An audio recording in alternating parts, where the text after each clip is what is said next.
Good afternoon guys. So ngayon nga pala mag-update tayo ng natin, mga isda natin. Ito nga pala guys, ayan kung nakikita nyo. Ayan ayan po, nakikita nyo yan, mga maliliit na yan. Ayan, ang dami. Ayan, nag-drop na po yung natin. Isa sa pinag-cross natin yung AFR at saka YTM na female. Tapos AFR yung mga lalaki. So mostly ang lalabas so yan kung sa kulay ng kombinasyon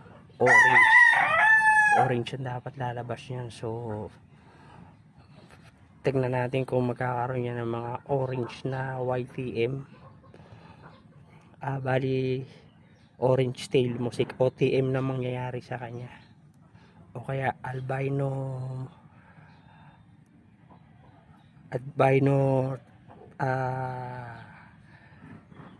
yellow tail mosaic o kung ano man yung lalabas. So basta ayun ang natin, tayo natin lumaki yan. Pero as of now hindi ko muna siya ililipat, siguro baka mga sa isang araw kasi kakabago ko lang yung natin.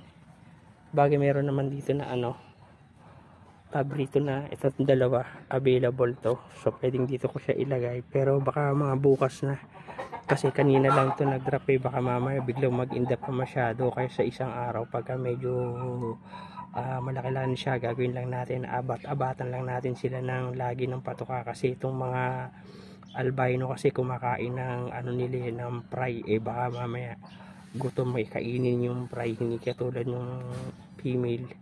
Okay lang, so bata natin yan na yung mga YTM pala doon, yung puro natin YTM nag-drop na rin pala. So dalawa na yung may tayo bagong nag-drop. So inaantay ko na lang na mag-drop yung puro nating AFR doon. Pagkatapos itong cross naman ng YTM at saka EBM dito. So antayin ko na lang yan. So itong mosaic natin rito, yung red mosaic, may mga drop na rin yan dyan. So baka gagawin ko pagka hihiwalay ko na rin muna yung unang cross doon ng drop ng medyo malaki-laki na konti yun, para mga size na natin ito, mga halos yun kasi yun magto 2 weeks na. So baka hiwalay ko na rin muna yung doon, tapos ibabalik ko muna yung male doon na mosaic sa AFR, or either na yung female doon kuha ako ng male dito para madagdagan yung puro natin mga AFR na fry. Kasi ang fry lang natin na nabuhay doon sa unang batch kung napaanak ko mismo ito, pero doon sa kanila na nagsimula na uli ako, ito pa lang dadalawang piraso. So ayan na muna guys yung update natin dito sa mga natin, mga kinocross natin. So ang waiting tayo na kung may maglalabas ng cross natin, yung EBM doon at saka AFR na pinagkocross natin.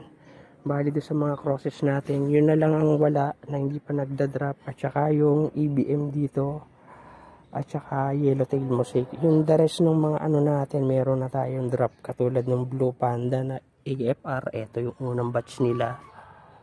Yung red mosaic AFR meron na rin. Itong AFR at saka YTM meron na rin. So yun, antayin na lang natin yung mga magsilaki. So hanggang dito na lang muna guys. So maraming salamat sa panonood. Ito, marami na naman din ako antayin pala rito sa Mollis. Ang daming buntis yan, ayun, ang lalaki na yung tiyan, ayun, yung mga parang mga gold, ayan, puro mga po yan, buntis po yan. So kaya inalis ko na yung mga maliliit natin, nandito sila, ayan, matuwan-tuwa naman sila yan, masyado sila yung mabilis lumaki. So ayun po, magpapakain muna tayo. So maraming salamat ulit sa panonood. Thank you for watching. God bless at happy fish keeping.